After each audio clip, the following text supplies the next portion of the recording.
Ce que Trump vient de faire est écrit dans la Bible. L'Iran et le Venezuela. Deux nations, deux continents, deux crises distinctes et pourtant, paradoxalement unies en musique par la voix d'un seul président lançant des avertissements aux deux pays au cours de la même saison, sur le même ton implacable, avec un seul et même message, sans équivoque possible. L'une se trouve au Moyen-Orient, l'épicentre même de la prophétie biblique. L'autre est en Amérique du Sud, à des milliers de kilomètres de Jérusalem, apparemment sans aucun lien avec le moindre événement prophétique. Pourquoi ces deux nations? Pourquoi maintenant? Et pourquoi simultanément? Et si tout ceci n'était pas qu'une simple question de politique internationale? Et si c'était avant tout une question de positionnement stratégique des acteurs sur l'échiquier mondial? Commençons par l'Iran. Que vient donc de faire Trump à l'Iran? Visualisez cet instant précis. Il est impératif que vous compreniez le contexte profond avant d'analyser l'acte de Trump lui-même, car c'est ce contexte qui confère à cette action une signification prophétique si monumentale. L'Iran est déjà soumis à une pression économique sans précédent. Son économie ne fait pas que lutter, elle est en chute libre vertigineuse. Le rial iranien a perdu près de 40% de sa valeur réelle en très peu de temps. L'inflation galopante a rendu les biens de première nécessité inaccessibles à la majorité des citoyens ordinaires. Les marchands du Grand Bazar de Téhéran, ces commerçants qui ont soutenu l'économie iranienne pendant des générations, ont baissé leur rideau de fer et sont descendus dans la rue pour protester.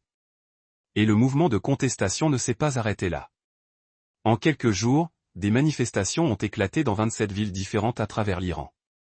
Étudiants, chauffeurs de camions, chauffeurs de bus, ouvriers d'usines, tous ont rejoint la fronde. J'ai vu ce que nul mortel n'était censé contempler. Les recoins inaccessibles du paradis céleste, les profondeurs abyssales où les anges ayant trahi leur serment furent précipités. Le temps de l'échéance approche, les signes ne trompent plus. Préparez vos âmes pour l'inévitable dénouement. Le temps du jugement était écrit d'avance et l'histoire commence en ces lieux. Des anges puissants, des élus du firmament, chutèrent dans l'orgueil et l'impiété. Ils transgressèrent l'ordre divin, s'unirent aux filles des hommes et engendrèrent les géants, semences de la corruption. Enoch fut alors enlevé au-delà des sphères mortelles, au-dessus du royaume des vivants, afin de percevoir les arcanes interdits, les secrets des anges déchus, les chambres primordiales de la création et les sentences divines qui scelleraient l'existence humaine. Mais la connaissance n'est jamais gratuite, elle est un lourd fardeau de vérité. Ce qu'Enoch découvrit fut une guerre interdimensionnelle, une confrontation entre les mondes, des anges descendus sur la terre, des alliances funestes et une souillure qui éveilla l'ire du Créateur. Ceci n'est pas la simple chronique d'un seul homme. C'est le récit d'une rébellion cosmique, de la chute des immortels et d'un jugement final qui bouleverserait à jamais la destinée du ciel et de la terre. Écrit, Enoch, pour que les générations futures puissent savoir la vérité et se préparer à ce qui vient. Enoch, Enoch, fils de Jared. Toi qui as trouvé grâce à mes yeux, écoute mon appel. Seigneur, que me demandes-tu? Je ne suis qu'un homme, infime devant ta grandeur. Je t'ai désigné comme mon héros. Ce qui demeure dans l'ombre sera mis en pleine lumière par ta bouche. Lève-toi, Enoch, et suis mon émissaire céleste. Je suis Uriel, le gardien des mystères de Dieu, celui qui veille sur les abîmes et les sommets. Viens avec moi, Enoch. Je te dévoilerai les secrets du ciel et la gangrène qui ronge la terre. Ce n'était pas un seul groupe avec un grief isolé, c'était une nation entière qui se fracturait de l'intérieur, soumise à une tension sociale insoutenable. Mais voici ce qui a rendu la situation du régime encore plus désespérée. Et cela se connecte directement à l'intervention musclée de Trump. Cela deviendra crucial lorsque nous examinerons le schéma des douleurs de l'enfantement et comment toutes les pièces s'imbriquent dans un plan plus vaste. L'Iran venait tout juste de sortir d'une confrontation militaire de 12 jours avec Israël, une escalade régionale sévère. Les forces iraniennes et leurs milices affiliées avaient été durement frappées. Le régime, qui aime projeter une image de force inébranlable dans tout le Moyen-Orient, semblait soudainement vulnérable, tant à l'extérieur sur le champ de bataille, qu'à l'intérieur dans les rues. Le régime était acculé, sous la pression extérieure, s'effondrant de l'intérieur. Et c'est à ce moment précis, où le régime était le plus faible, que le président Trump a lancé un avertissement qui a provoqué une onde de choc sur la scène mondiale. Peu avant 3 heures du matin, heure de l'Est, alors que la majeure partie de l'Amérique dormait, Trump a publié un message direct à l'intention des dirigeants iraniens. Le langage utilisé était absolument sans précédent dans les communications diplomatiques habituelles. Si l'Iran tire et tue violemment des manifestants pacifiques, les États-Unis d'Amérique viendront à leur secours. Nous sommes, locked and loaded, chargés et prêts à tirer, et prêts à agir. Locked and loaded. Il est impératif que vous compreniez la signification profonde de ces mots, car cela va devenir absolument crucial lorsque nous analyserons la signification prophétique de cet instant précis. Et cela se connecte directement à ce que nous verrons Trump faire au Venezuela. Ce n'est pas du langage diplomatique. Les diplomates ne disent pas « chargé et prêt à tirer ». Ceci dépasse tout ce que mon esprit d'homme pouvait concevoir. Où sommes-nous? Tu te tiens sur le seuil incandescent du ciel. Mais sache, Enoch, que tout ce que tu vas observer ne sera pas lumière et beauté. La vérité doit être révélée, même si elle doit briser ton cœur de mortel. Écris, Enoch. Écris ce que tu vois maintenant et ce qui s'accomplira. Mais souviens-toi, cette connaissance est un poids. Peu la comprendront, et beaucoup la rejetteront. Accepteras-tu ce destin? Si telle est la volonté de Dieu, je l'accepte. Même si mon cœur doit se déchirer, j'écrirai ce qui doit être écrit. Seigneur, accorde-moi la force d'accomplir cette vocation. Les secrets des cieux m'ont été dévoilés, mais à quel prix? Voici les paroles de la bénédiction d'Enoch, par lesquelles il bénit les justes et les élus qui vivront au jour de la grande tribulation, lorsque les méchants et les impies seront retranchés. Enoch, un homme intègre dont la bouche fut ouverte par Dieu, contempla une vision du Saint des Saints dans les hauteurs. Voici ce qu'il vit. J'ai eu une vision concernant les générations à venir. Non pas pour ma propre génération, mais pour un avenir lointain. C'était un message destiné aux élus, aux justes. J'en ai parlé et je l'ai consigné par écrit pour eux. Le Saint et le Grand, issu des hauteurs, manifestera sa présence. Il posera son pied sur le mont Sinaï et se révélera dans son camp, auréolé de sa puissance écrasante. Il descendra du ciel avec ses 10 000 saints pour rendre justice à tous, pour anéantir les impies et confondre l'humanité entière pour les actes odieux que les pécheurs et les scélérats ont commis contre lui. Tous ceux qui résident sur la terre seront réveillés. Les justes accéderont à la vie, et les impies seront consumés. Alors régnera la paix, et les justes emprunteront les sentiers de la justice divine. Le Seigneur sera leur guide, et la lumière éternelle sera leur partage. Les fonctionnaires du département d'État ne menacent pas d'une intervention militaire par le biais de Twitter en pleine nuit. Les déclarations politiques soigneusement formulées laissent toujours une marge pour l'interprétation, pour la négociation, pour les retraites honorables, permettant à chacun de sauver la face. Mais, chargé et prêt à tirer, ne laisse aucune marge. C'est un langage militaire pur et simple. Cela signifie que les armes sont prêtes, que les forces sont positionnées sur la ligne de front, que le doigt est prêt à appuyer sur la détente, que l'action n'est qu'une question de secondes. Et Trump a adressé ce langage directement à la nation explicitement nommée dans la prophétie eschatologique d'Ézéchiel. Mais voici ce qui rend cela encore plus significatif, et cela se rapporte à l'identité biblique de l'Iran que nous venons d'examiner, cela deviendra encore plus important lorsque nous étudierons les schémas des douleurs de l'enfantement. Cette déclaration n'était pas un acte isolé. Elle faisait partie d'une posture agressive et globale. Pensez à ce que l'administration Trump avait déjà fait subir à l'Iran, le retrait unilatéral de l'accord nucléaire, la réimposition de sanctions dévastatrices et ciblées. L'Iran n'a pas reculé pour autant. Le secrétaire du Conseil suprême de la sécurité nationale iranienne a riposté immédiatement par une contre-menace qui a fait monter la température d'un cran supplémentaire. Trump devrait savoir que l'ingérence américaine dans cette question interne est une provocation qui équivaut au chaos dans toute la région et à la destruction irrémédiable des intérêts américains. Le chaos musique dans toute la région. La destruction des intérêts américains. Réfléchissez à la portée de cette menace iranienne. Non pas seulement des représailles ciblées contre des objectifs militaires spécifiques. Mais un chaos régional généralisé. La déstabilisation totale de l'ensemble du Moyen-Orient. Contemplez l'ordonnancement du firmament, comment les luminaires ne s'écartent jamais de leurs trajectoires immuables. Chaque astre se lève et se couche selon un rythme établi, obéissant à l'éternel décret. Voyez la terre, examinez ce qui s'y déroule, du commencement à la fin, rien ne s'altère sans la volonté de Dieu. Toute la création est soumission parfaite. Observez les signes dans le ciel, comment toutes les étoiles apparaissent à leur temps fixé, et comment le soleil et la lune suivent leur course parfaite selon l'ordre qui leur a été donné par le Seigneur. Leurs orbites ne sont pas altérées. Toutes choses œuvrent de concert dans l'obéissance au Créateur. Mais vous, enfants d'Adam, vous avez failli. Vous n'avez pas suivi les chemins du Seigneur. Et votre perversité a débordé toutes les limites. Les veilleurs eux-mêmes, ces anges envoyés pour guider les hommes, ont dévié de leur mission sacrée et se sont corrompus. C'est pourquoi les impies devront faire face au jugement, et leur châtiment sera terrible.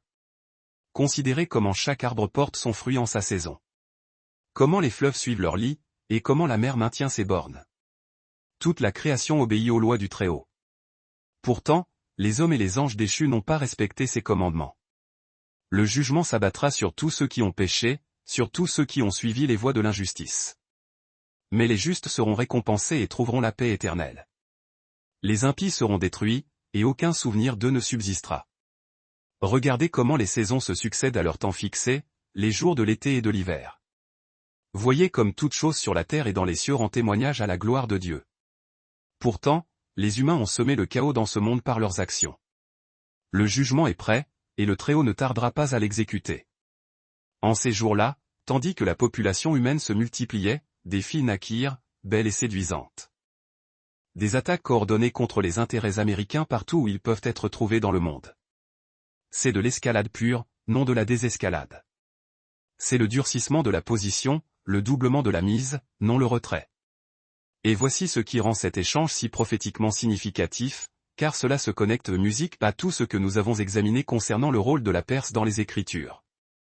Cela deviendra absolument crucial lorsque nous verrons comment le Venezuela s'insère dans ce tableau.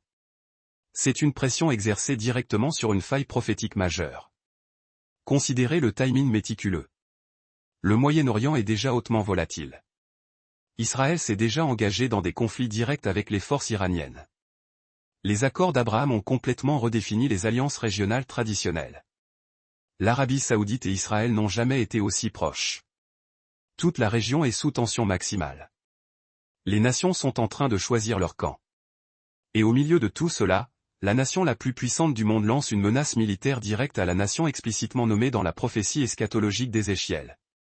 La nation qui, selon les Écritures, fera partie de la coalition contre Israël dans les derniers jours.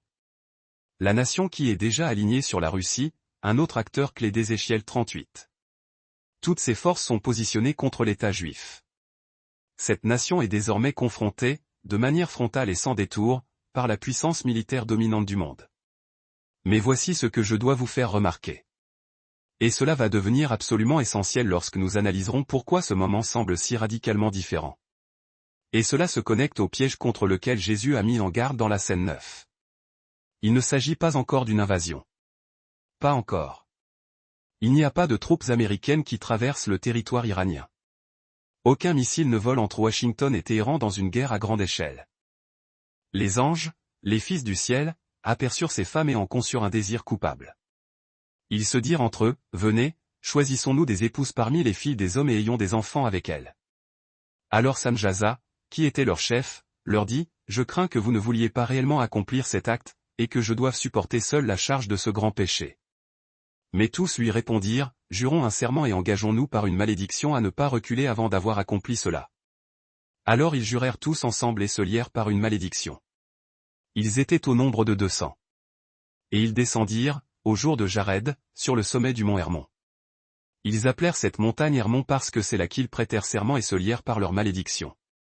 Voici les noms de leurs chefs, Samjaza, leur chef. Urakiba, Ramil, Kokabil, Tamil, Ramuel, Danel, Ézéchiel, Barakiel, Assel, Araro, Batriel, Anel, Zakiel, Samuel, Sarsiel, Turel, Giel et Sériel. Tels furent les chefs des 200 anges. Tous prirent des épouses parmi les femmes humaines. Ils commencèrent à cohabiter avec elles et à se souiller à leur contact. Ils enseignèrent aux femmes les enchantements et la sorcellerie, et leur révélèrent l'art de couper les racines et l'usage des herbes vénéneuses. Les femmes devinrent enceintes et mirent au monde des géants. Ces rejetons étaient les Néphilim, dont certains atteignirent la taille prodigieuse de 300 coudées. Ces géants dévorèrent toutes les provisions produites par les humains. Lorsque les humains ne purent plus les sustenter, les géants se tournèrent contre le peuple et commencèrent à dévorer l'humanité. Ils commirent également des péchés contre les oiseaux, les bêtes, les reptiles et les poissons. Et ils commencèrent à dévorer la chair les uns des autres et à boire le sang. Alors la terre se lamenta, criant justice contre ces êtres sans loi.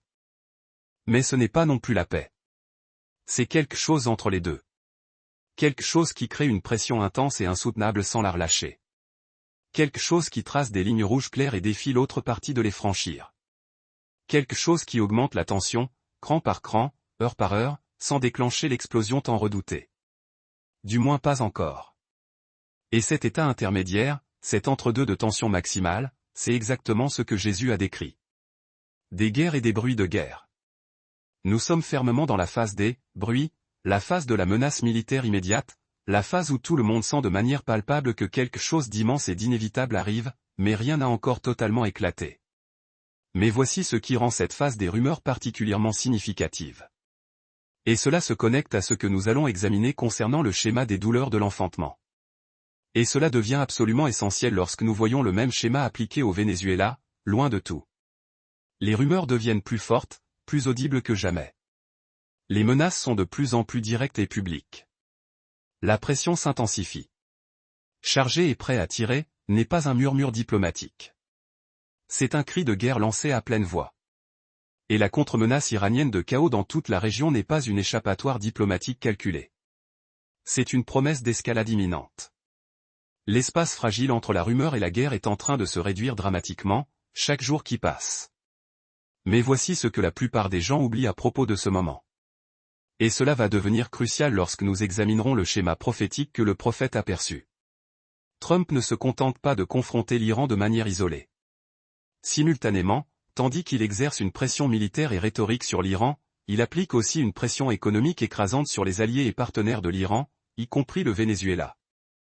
Hazaël, l'un des anges déchus, enseigna aux hommes l'art de forger les épées, les couteaux, les boucliers et les cuirasses. Il leur montra les métaux de la terre et la manière de les travailler. Il leur révéla comment fabriquer les bracelets et les ornements, l'usage de l'antimoine pour le maquillage des yeux, l'embellissement des paupières, et l'art de confectionner toutes sortes de pierres précieuses et de teintures. À cause de cela, une immense perversité se répandit. Les humains se livrèrent à l'immoralité et furent dévoyés dans leurs actions. Samjaza enseigna les enchantements et l'usage des racines. Armaro enseigna la résolution des enchantements, l'art de rompre les sortilèges. Barakiel enseigna l'astrologie et le destin des astres. Kokhabil enseigna la connaissance des constellations. Ézéchiel enseigna l'art de lire les nuages, la divination par l'observation du ciel. Arachiel enseigna les signes de la terre, la géomancie. Shamshid enseigna les signes du soleil, et Sariel enseigna la course de la lune. Comme les humains périssaient, ils lancèrent un cri, et leur plainte parvint jusqu'aux cieux. Alors Michel, Uriel, Raphaël et Gabriel regardèrent depuis le ciel et virent l'effusion de sang et l'anarchie qui ravageait la terre. Ils se dirent entre eux, la terre, dénuée d'espérance, crie vers les portes du ciel. Maintenant, ô vous, saints des hauteurs, les âmes des hommes plaident leur cause, disant, portez notre requête jusqu'au Très-Haut. Et ils s'avancèrent devant le Seigneur des cieux et dirent, toi qui es le Seigneur des seigneurs, le Dieu des dieux, le Roi des rois, ton trône de gloire subsiste à travers les âges. Ton nom est saint, grand et béni à jamais. Tu as tout créé, et toute autorité est tienne. Rien ne t'est dissimulé. Tu vois toutes choses. Tu as vu les abominations qu'Hazaël a engendrées. Il a répandu sur la terre toutes les formes d'injustice, révélant aux mortels des secrets éternels que l'humanité ne devait pas connaître. Ce qui signifie que l'étau ne se resserre pas sur un seul front géographique. Il se resserre sur plusieurs fronts à la fois, simultanément. Mais avant de pouvoir comprendre le rôle spécifique du Venezuela, nous devons impérativement établir le cadre biblique qui donne un sens prophétique, à tout cela. Car ce que nous observons n'est pas une confrontation aléatoire, fruit du hasard. Cela s'inscrit dans un schéma décrit par Jésus lui-même il y a 2000 ans. Et ce schéma va devenir absolument essentiel pour comprendre tout ce qui s'ensuit. Voici quelque chose que la plupart des gens ignorent.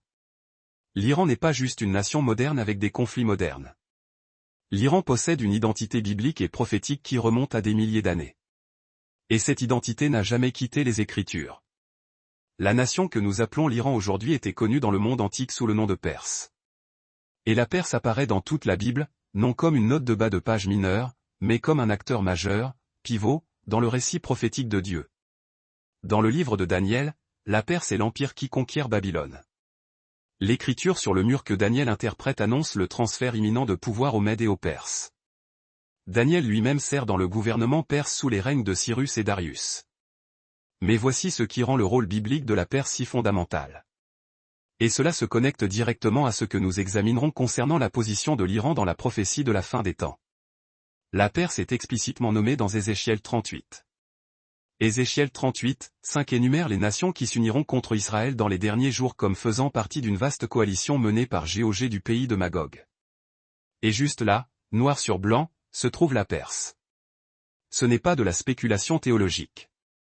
Ce n'est pas une interprétation symbolique vague. Et Samjaza, que tu avais établi comme leur chef, est allé vers les filles des hommes et a couché avec elles, se souillant au contact de ces femmes. Il leur a révélé ses péchés. Les femmes ont enfanté des géants, et la terre entière est remplie de sang et d'iniquité. Maintenant, les âmes de ceux qui sont morts crient et supplient jusqu'aux portes du ciel, disant, présentez notre cause devant le Très-Haut. Leurs gémissements sont montés. Ils ne peuvent trouver de repos à cause de l'anarchie qui sévit sur la terre. Tu connais toutes choses avant qu'elles n'arrivent. Tu vois ces mots et les as permis, et tu ne nous as pas dit ce que nous devions faire contre eux. Alors le Très-Haut, le Saint et le Grand, prit la parole. Il envoya Uriel au fils de Lamech et dit, va vers Noé et dis-lui, en mon nom, de se cacher. Révèle-lui que la fin approche. La terre entière sera détruite. Un déluge s'abattra sur le monde entier et effacera toute chose vivante. Instruis le juste Noé sur ce qu'il doit faire pour préserver sa vie et sauver sa descendance pour les générations futures. Et de nouveau, le Seigneur dit à Raphaël, lie Azaël, pieds et poings, et précipite-le dans l'obscurité la plus dense. Fais une ouverture dans le désert de Dudaël et jette-le à l'intérieur. Place sur lui des rochers âpres et dentelés et couvre-le de ténèbres. Qu'il y demeure à jamais sans voir la lumière. Et au grand jour du jugement, il sera jeté dans le feu dévorant. Guéris la terre que les anges ont corrompue. Et annonce que je la rétablirai, afin que tous les enfants des hommes ne soient pas anéantis à cause des secrets que les veilleurs ont révélés et enseignés à leurs fils. La terre entière a été souillée par les œuvres enseignées par Azaël. Attribue-lui donc tout le péché. Le Seigneur dit à Gabriel, marche contre les bâtards, la progéniture corrompue, et contre les enfants nés de cette fornication. Détruis les enfants des veilleurs parmi les hommes. La Perse est nommée par son nom comme faisant partie intégrante de la coalition de la fin des temps qui marchera contre Israël. Mais voici ce que je dois vous faire comprendre, et cela va devenir essentiel lorsque nous examinerons le cadre des douleurs de l'enfantement dans la scène 3, et cela explique pourquoi le timing des événements actuels est si crucial. Ézéchiel 38 n'a pas encore été accompli. L'invasion qu'Ézéchiel décrit, la coalition de nations se dirigeant contre Israël depuis le nord, n'a pas eu lieu. Les conditions ne sont pas encore pleinement en place pour cela. Nous n'en sommes pas là. Mais voici ce qui est si troublant et si sobre dans la trajectoire actuelle de l'Iran. Et cela se connecte à ce que Trump vient de faire. La prophétie ne commence pas avec l'invasion. La prophétie commence avec le positionnement et l'alignement des forces. Pensez à ce qui doit se passer avant qu'Ézéchiel 38 puisse être accompli. Les nations doivent s'aligner politiquement et militairement. Les alliances doivent se former et se solidifier. L'Iran doit être dans une position militaire, politique et idéologique où rejoindre une coalition contre Israël est un sens stratégique et idéologique. Et regardez où se trouve l'Iran en ce moment même. Ils sont alignés sur la Russie. Ils sont foncièrement et ouvertement hostiles à Israël. Ils ont financé des milices armées, des proxys, dans tout le Moyen-Orient, le Hezbollah, le Hamas, des milices en Irak et en Syrie, toutes puissamment positionnées contre l'État juif. Leurs dirigeants appellent régulièrement et publiquement à la destruction pure et simple d'Israël. L'Iran avance le long de la trajectoire que mènera à Ézéchiel 38, non en l'accomplissant aujourd'hui, mais en se positionnant stratégiquement pour lui, en s'alignant vers lui, en se déplaçant avec détermination dans la direction que le prophète a décrite. Envoie-les les uns contre les autres au combat, afin qu'ils s'entre-détruisent par le carnage. Leur longévité ne sera pas assurée. Aucune requête que leur père, les anges déchus, feront en leur faveur ne sera accordée.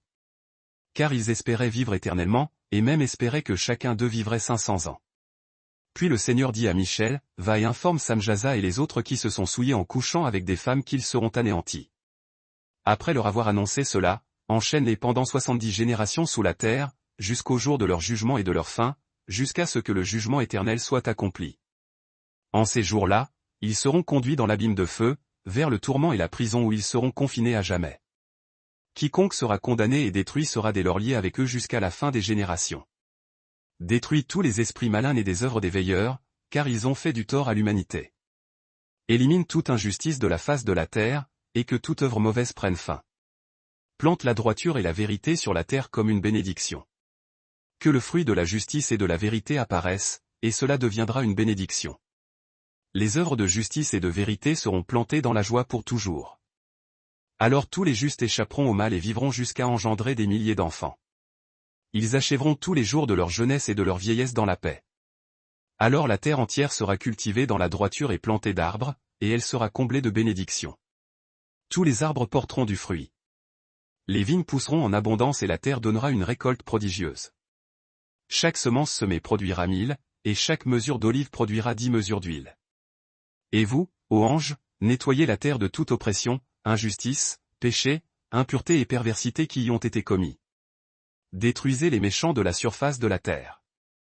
Et voici pourquoi cela est si important, car cela se connecte directement à la pression intense que Trump vient d'appliquer.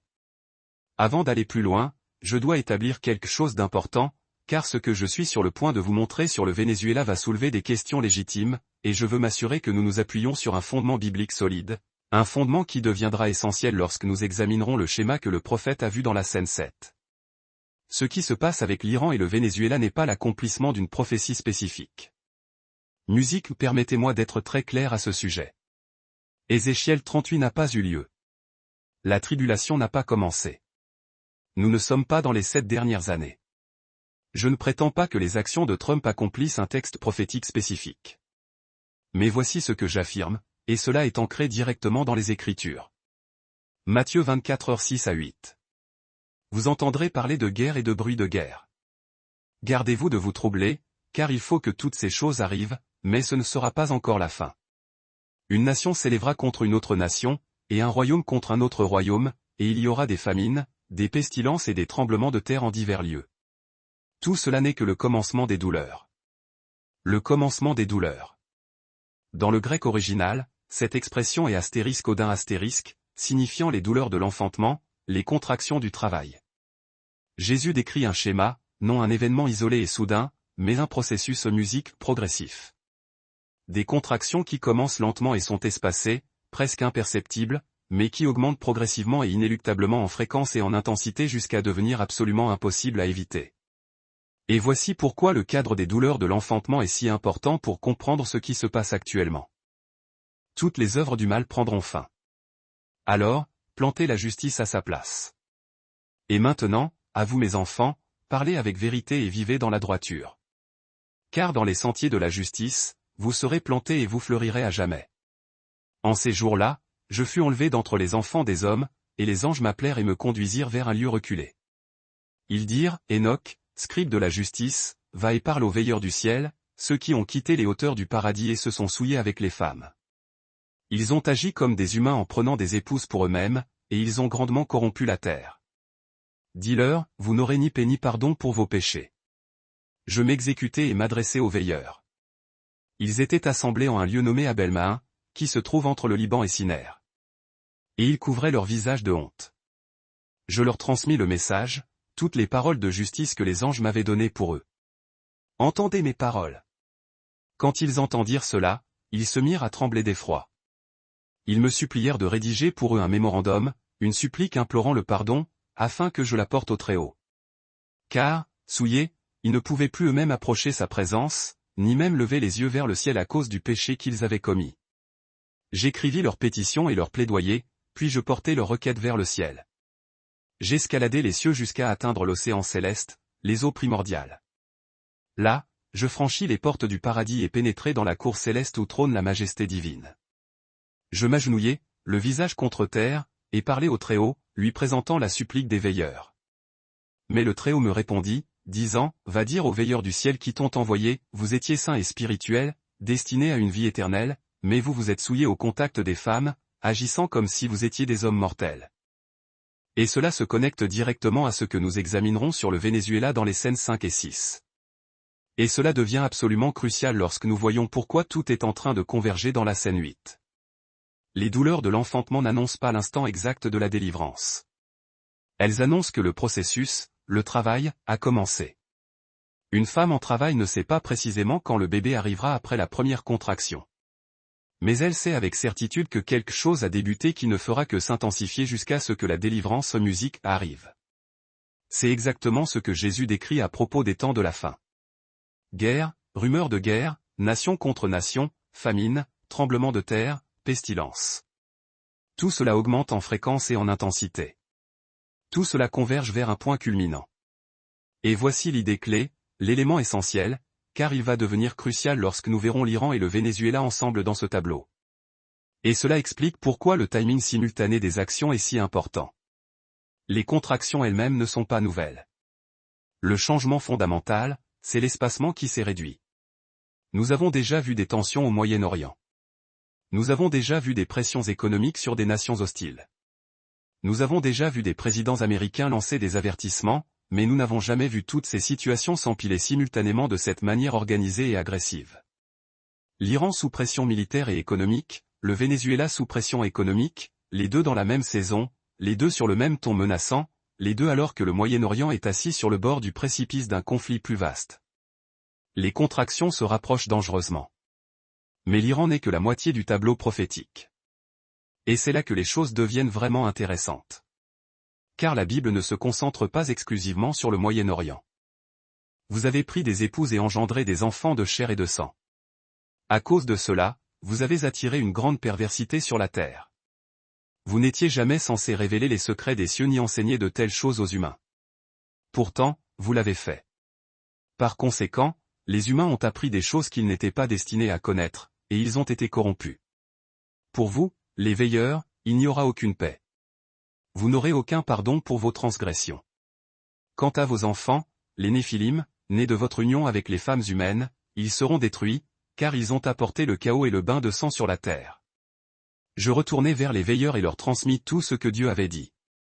Je leur expliquai qu'aucune intercession n'était possible en leur faveur. Il n'y aurait aucune miséricorde parce qu'ils avaient commis un péché impardonnable en abandonnant leur position céleste.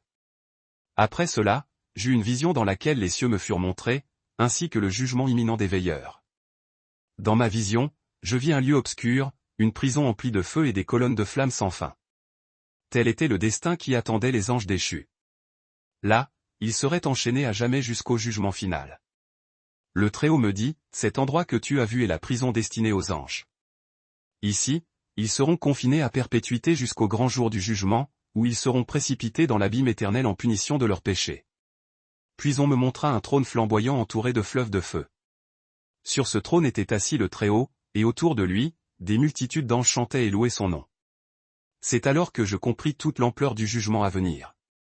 Dieu m'expliqua que les enfants des veilleurs, les Néphilim, seraient détruits dans leur corps, mais que leurs esprits subsisteraient sur la terre comme des êtres malveillants. Et ce que nous sommes sur le point d'examiner concernant le Venezuela révélera une dimension de la prophétie que la plupart des gens négligent. Voici un point souvent oublié dans les discussions prophétiques. Le focus prophétique de la Bible est sur Israël et le Moyen-Orient. C'est une vérité indéniable. Jérusalem est le centre du calendrier prophétique de Dieu. Les nations immédiatement environnantes, y compris la Perse, sont explicitement nommées dans les passages de la fin des temps. Mais voici ce que la plupart des gens manquent. La Bible montre également que les nations loin, très loin d'Israël affectent néanmoins son destin et celui de ses ennemis. Pensez aux connexions économiques globales, aux routes commerciales, aux ressources pétrolières, aux alliances complexes. Les nations qui n'ont jamais mis les pieds au Moyen-Orient peuvent néanmoins renforcer ou affaiblir considérablement les ennemis d'Israël par le biais de relations économiques vitales. Apocalypse 18 décrit la chute de Babylone, un système de commerce mondial qui a enrichi les marchands de la terre. Les rois et les commerçants pleurent de désespoir lorsque ce système s'effondre parce que leur richesse, leur puissance, y étaient intrinsèquement liées. Mais voici ce qui rend cela si significatif pour comprendre le Venezuela. Et cela se connecte directement au schéma que nous sommes sur le point d'examiner. Avant que les nations ne s'effondrent sous le jugement, leur richesse est souvent dépouillée. Avant la défaite militaire vient la pression économique, la strangulation financière. Et ce schéma, la pression économique précédant un jugement plus vaste, est exactement ce que nous voyons appliquer en ce moment à l'Iran et à son allié, le Venezuela. Mais attendez, le Venezuela?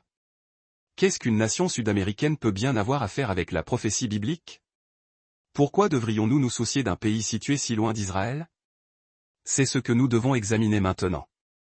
Le Très-Haut dit, les esprits de la progéniture géante nés de la chair deviendront des esprits malins sur la terre. Parce qu'ils sont issus d'une union d'esprit et de chair. Lorsque leurs corps gigantesques périront, leurs esprits en sortiront. Comme ils sont nés d'hommes et de saints veilleurs, leur commencement est de chair et d'esprit. Ils deviendront une source de mal sur la terre et seront appelés esprits malins. Les esprits malins provoqueront des troubles sur la terre. Ils commettront le mal, causeront la destruction, attaqueront et combattront. Ils ne mangeront ni ne boiront, mais ils seront invisibles aux yeux humains. Pourtant, ils continueront de nuire. Ces esprits s'élèveront contre les enfants des hommes et contre les femmes, car ils sont issus de ces peuples. Les corps des géants seront détruits, mais les esprits qui en sont sortis resteront sur la terre. Ils affligeront l'humanité jusqu'à la fin des temps. Alors le Seigneur me dit, Enoch, écris toutes ces choses. Elles serviront d'avertissement pour les générations futures afin que chacun sache ce qui s'est produit lorsque les veilleurs ont quitté le ciel et lorsque leurs enfants ont apporté la destruction sur la terre. Le jugement du Très-Haut sera juste et nul n'y échappera. Ainsi, moi, Enoch, j'achevai ma mission de médiateur entre Dieu et les veilleurs, délivrant fidèlement le message divin. Bien que les anges déchus aient espéré la miséricorde, Dieu leur fit comprendre clairement que leurs péchés ne seraient pas pardonnés. Leurs enfants, les Néphilim, seraient détruits physiquement, mais leurs esprits pervers demeuraient sur la terre comme un rappel constant de la corruption engendrée par les veilleurs. Enoch, en tant que scribe de la justice, enregistra tout ce qu'il avait vu et entendu afin que les générations futures connaissent les péchés des veilleurs et la justice du Très-Haut. Car le rôle du Venezuela est plus significatif que la plupart des gens ne le réalisent, et il va se connecter directement à tout ce que nous avons discuté sur l'Iran. Scène 5, le Venezuela, le gardien pétrolier de l'hémisphère occidental. Voici pourquoi le Venezuela est un acteur crucial. Et cela va devenir absolument vital lorsque nous verrons ce que Trump vient de faire dans la scène 6, et essentiel pour comprendre le schéma que les prophètes ont vu dans la scène 7. Le Venezuela est assis sur l'une des plus grandes réserves de pétrole prouvées au monde, voire la plus grande selon certaines estimations. Plus de pétrole que l'Arabie Saoudite, plus que l'Iran, plus que la Russie. Dans un monde qui fonctionne toujours au pétrole, cela confère au Venezuela une importance stratégique et économique colossale. Mais voici ce qui rend la position du Venezuela si significative d'un point de vue prophétique. Et cela se connecte au schéma de guerre économique que nous venons d'examiner, et cela va devenir encore plus important lorsque nous verrons pourquoi cela se produit maintenant. Le régime vénézuélien a cultivé des relations étroites et vitales avec l'Iran. Oui, le même Iran dont nous venons de parler, la même Perse nommée dans Ézéchiel 38. Mais voici ce qui est vraiment significatif, et cela va devenir essentiel lorsque nous verrons ce que Trump vient de faire. Et cela se connecte directement au thème de la chute d'Apocalypse 18 que nous avons examiné précédemment. Le Venezuela représente un levier économique majeur dans l'hémisphère occidental pour les nations hostiles à Israël et à ses alliés. Réfléchissez profondément à ce que cela implique. Une nation à des milliers de kilomètres de Jérusalem, sans menace militaire directe contre Israël, peut néanmoins renforcer la position économique et la capacité de nuisance des ennemis d'Israël. De l'argent du pétrole qui coule vers l'Iran. L'allègement des sanctions par des canaux détournés. Après avoir délivré le message du Très-Haut aux veilleurs, les anges me conduisirent en divers lieux pour témoigner des merveilles du ciel, de la terre et de l'abîme. Les anges qui me guidaient dirent, Enoch, scribe de la justice. Ces choses te sont montrées afin que tu puisses comprendre l'ordre de la création et les destins réservés aux justes comme aux pécheurs. Je fus d'abord emmené vers un lieu où les eaux s'écoulaient sans cesse. Je vis des fleuves de feu et des colonnes de flammes descendre à l'infini. L'endroit tout entier brillait d'une lumière intense. Je demandai aux anges qui étaient avec moi, quel est cet endroit? Ils répondirent, ceci est la limite entre le ciel et la terre, le lieu où reposent les fondations du firmament. Puis je fus conduit là où les éléments le vent, l'eau et le feu étaient assemblés. J'y vis les fondations de la terre et les trésors des tempêtes, du tonnerre, de la foudre. Tout était parfaitement ordonné selon le décret de Dieu. Les anges me dirent, tels sont les trésors de la création, conservés pour le jour où le Seigneur exécutera son jugement sur les hommes et les anges. En un autre lieu, je vis les veilleurs qui avaient été enchaînés pour leur désobéissance. Ils étaient terrifiants à contempler, remplis d'un désespoir glacial. Les anges qui m'accompagnaient dirent, ce sont les veilleurs qui sont descendus sur la terre et se sont unis aux femmes. Maintenant, ils sont liés jusqu'au grand jour de la rétribution. Du jugement. Leurs enfants, les Néphilim, ces géants nés de l'union interdite, furent anéantis dans leur chair par le déluge purificateur. Cependant, leurs esprits impurs et malveillants n'ont pas été consumés. Ces entités ténébreuses errent toujours sur la terre, semant la discorde, la destruction et une perversité incessante parmi les fils des hommes. Ensuite, je fus transporté dans un royaume souterrain, le lieu de rassemblement des âmes, là où résident les esprits en attente du grand jour. Des partenariats économiques qui sapent la pression occidentale. Le principe biblique est maintenu, les nations éloignées d'Israël affectent néanmoins, par leur commerce et leurs alliances, son destin final. Tout comme Trump a lancé des avertissements militaires à l'Iran, il a appliqué une pression féroce sur le Venezuela. Sanctions économiques sévères, restrictions commerciales ciblées, avertissements directs au régime en place. Une pression qui cible impitoyablement la richesse pétrolière que le Venezuela a utilisée pour soutenir son gouvernement et, plus important encore, pour financer et soutenir ses alliés hostiles dans le monde. Mais voici ce qui rend cette action si significative. Existe-t-il un schéma biblique pour ce genre de double pression simultanée sur des nations géographiquement éloignées?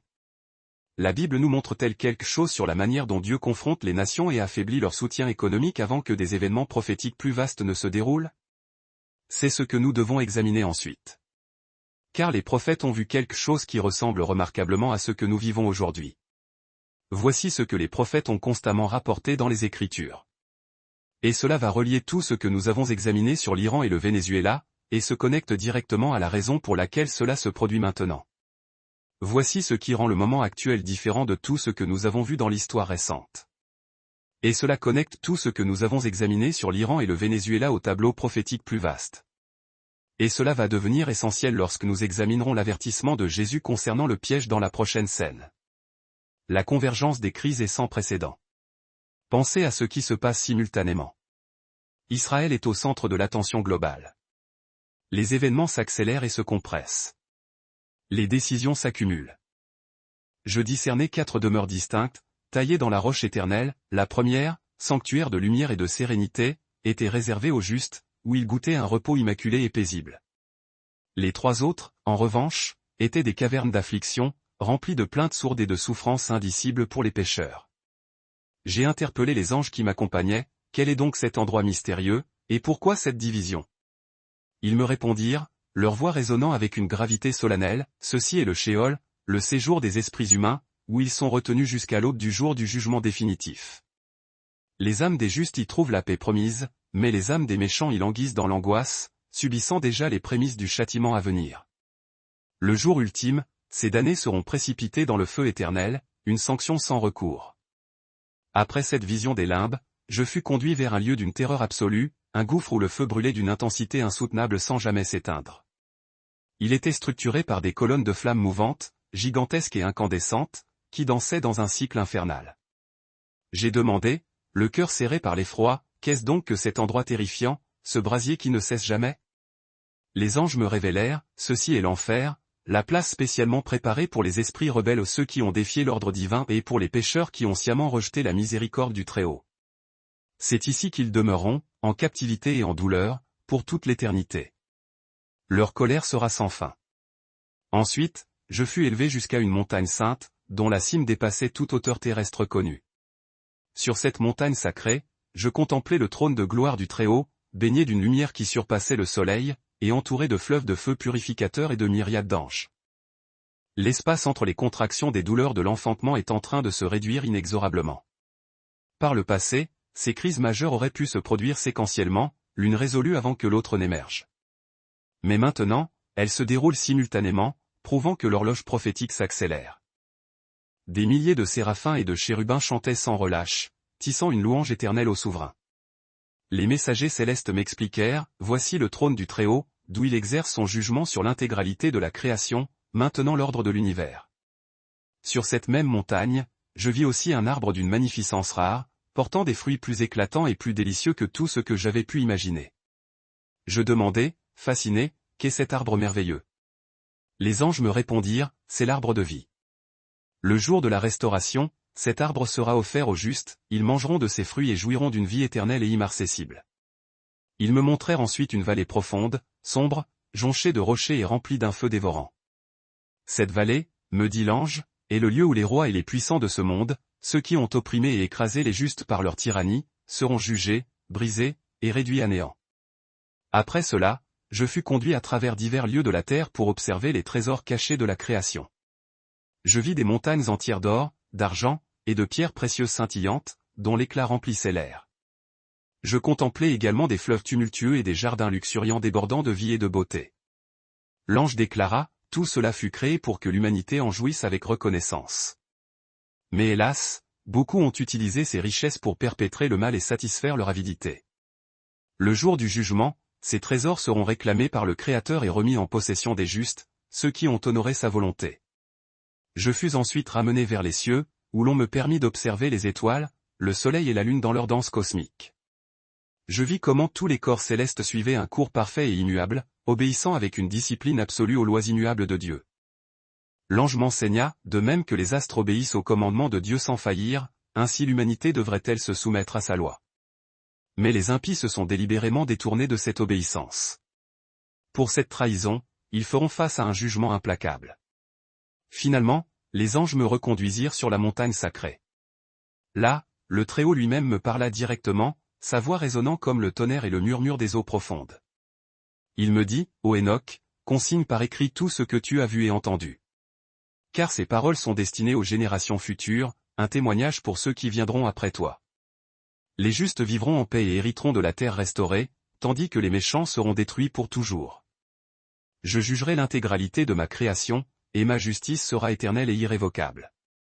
Ainsi Enoch conclut ses premières visions, laissant derrière lui un compte rendu précis de tout ce qu'il avait perçu. Ces révélations furent données comme un avertissement solennel aux impies et comme une promesse réconfortante aux justes, afin qu'ils sachent que le jugement de Dieu est absolument juste et vrai. Cette partie marque le début du deuxième livre du récit d'Enoch, contenant des visions plus profondes qu'Enoch reçut concernant les destins contrastés des justes et des pécheurs, les merveilles insondables des cieux et les mystères les plus arcaniques du royaume céleste. Ce livre est structuré autour de 3 paraboles majeures, ou visions allégoriques, chacune dévoilée à Enoch par les anges qui servaient de guide spirituel. Celle-ci fut la deuxième grande révélation que je reçus concernant les habitants de la terre, leur sort et leur avenir. Moi, Enoch, j'ai été béni par le Seigneur de gloire, le Roi éternel qui siège dans la lumière, et c'est lui qui m'a montré toutes ces choses secrètes. Dans cette vision, les arcanes du ciel et de la terre me furent révélés. Et je contemplais la destinée finale réservée aussi bien aux humains qu'aux anges déchus. J'ai vu la demeure sublime des justes, un lieu de félicité préparé pour eux avant les âges et destiné à leur éternité. Et j'ai vu également le sort terrifiant des pécheurs, qui seront chassés et précipités dans le brasier du feu inextinguible. Tout cela m'a été montré afin que je le couche par écrit et que je le transmette comme un phare pour les générations à venir. Le Seigneur des cieux m'a parlé directement, levant le voile sur des mystères qui étaient restés cachés à l'humanité depuis la fondation du monde. Le but essentiel de ces paraboles est d'instruire les hommes sur le chemin de la justice, sur l'inéluctable jugement à venir, et sur la promesse de la vie éternelle réservée aux fidèles. Le Seigneur des esprits m'a montré toutes choses, visibles et invisibles. Il m'a révélé les secrets profonds des cieux, la course des étoiles, la puissance de l'éclair et du tonnerre, de même que les mystères enfouis dans les abîmes de la terre. Tout cela m'a été dévoilé par sa volonté souveraine, afin que je puisse me tenir comme un témoin fidèle et irréprochable de sa vérité. Finalement, je vais exposer les 3 paraboles qui m'ont été confiées. La première parabole traite du destin des justes et des pécheurs, et du jour où les justes recevront la justification et la gloire. La deuxième parabole se concentre sur les mystères du Fils de l'homme, celui qui sera établi comme le juge de toute la création. La troisième parabole décrit le futur royaume de Dieu, l'établissement définitif de la justice et l'anéantissement final des méchants. Ces paraboles m'ont été données pour que les peuples comprennent que le Seigneur des esprits est intrinsèquement juste, que son jugement est perpétuel, et que tous les secrets, même les plus enfouis, seront révélés au temps marqué. Moi, Enoch, j'ai vu de grandes visions, révélées par le Seigneur des esprits concernant le sort irrévocable des justes et des pécheurs. Le Très-Haut m'a montré ces choses afin que les générations futures sachent ce qui les attend. J'ai vu les justes, et ils s'élevaient avec l'éclat du soleil levant. Leur bonté resplendissait intensément, et leur visage rayonnait d'une gloire divine. Ils n'avaient plus rien à craindre, car le Seigneur était leur bouclier, et ils marcheraient à jamais dans sa lumière sans ombre. Mais j'ai vu aussi le sort des pécheurs. Ils étaient chassés, expulsés violemment de la terre des vivants, et conduits vers un lieu de ténèbres perpétuelles. Leur honte était infinie, et ils ne trouvaient aucun repos, nulle part où poser leur tête dans l'univers. J'ai vu comment le monde sera transfiguré. La terre donnera son fruit avec une abondance inouïe, et les montagnes et les collines exulteront de joie. J'ai vu comment les justes marcheront aux côtés du Fils de l'homme, et sa lumière demeurera avec eux pour l'éternité des temps. C'est ce jour-là que les justes seront pleinement rétablis dans leurs droits, et les pécheurs définitivement anéantis. Le Seigneur des esprits m'a emmené dans un lieu merveilleux, où j'ai pu voir la demeure des saints. Tout y était baigné de lumière et rempli d'une paix ineffable. Les demeures des justes ressemblaient à des jardins de paradis, entourés d'arbres portant des fruits odorants et d'une beauté parfaite. C'est là que résident les élus du Très-Haut. Il n'y a parmi eux aucune tristesse, seulement une joie qui ne tarit jamais. Mais j'ai aussi vu la destinée des pécheurs. Ils étaient menés vers un lieu de tourment incessant, où le repos et le réconfort n'existaient pas. J'ai été témoin de leur déchéance et j'ai compris qu'ils étaient les propres témoins des conséquences désastreuses de leurs mauvaises actions. Dans ma vision, j'ai également aperçu les 4 grands archanges qui se tiennent perpétuellement devant le trône de Dieu, veillant sur la création. Ils sont, Michael, qui protège le peuple de Dieu et combat ses ennemis par sa force, Raphaël, qui guérit les maladies et guide les justes sur les chemins de la vérité, Gabriel, qui annonce les jugements du Très-Haut et révèle les secrets célestes, et Phanuel, qui veille sur l'espérance des justes et les conduit vers la vie éternelle. J'ai vu comment ces 4 archanges chantaient et louaient sans cesse le Seigneur des esprits.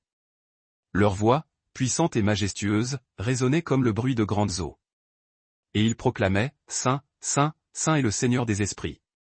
Toute la création est remplie de sa gloire. » Ensuite, on m'a montré les mécanismes cachés du ciel et de la terre.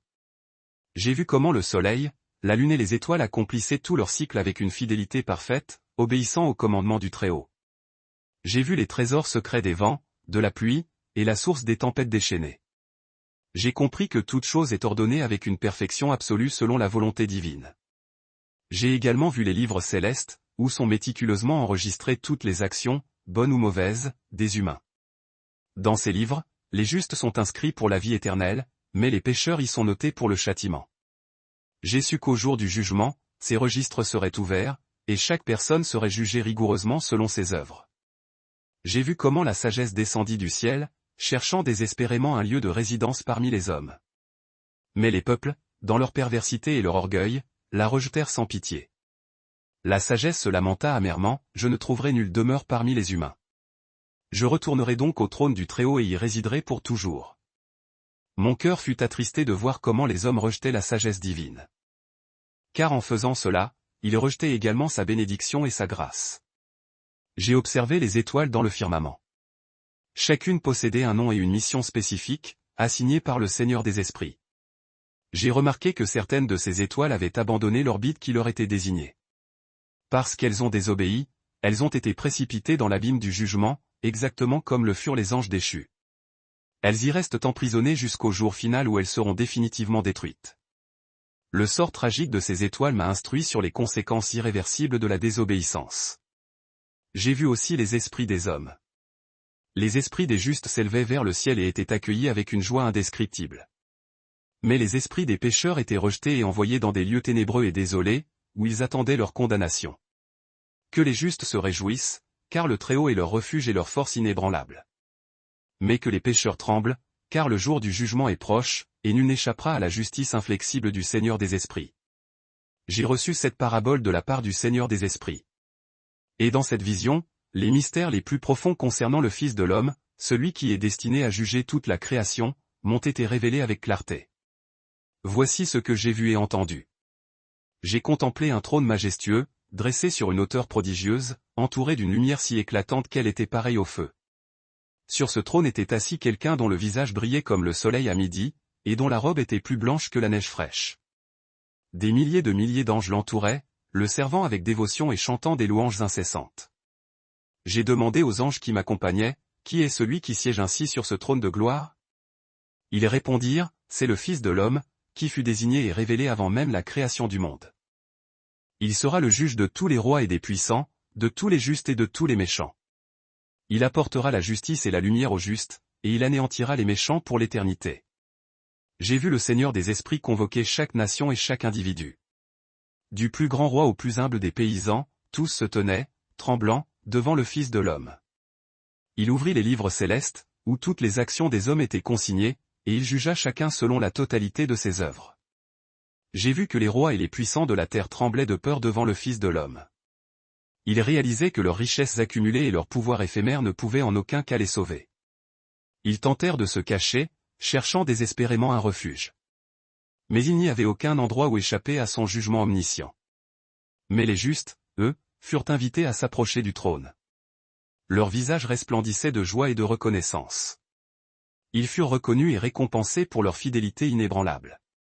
Le Fils de l'homme leur adressa ces paroles de grâce, « Venez, vous qui êtes les bénis de mon Père, héritez du royaume qui a été préparé pour vous dès le commencement des temps. » Ensuite, j'ai vu les pécheurs être rejetés et emportés vers un lieu de ténèbres éternelles.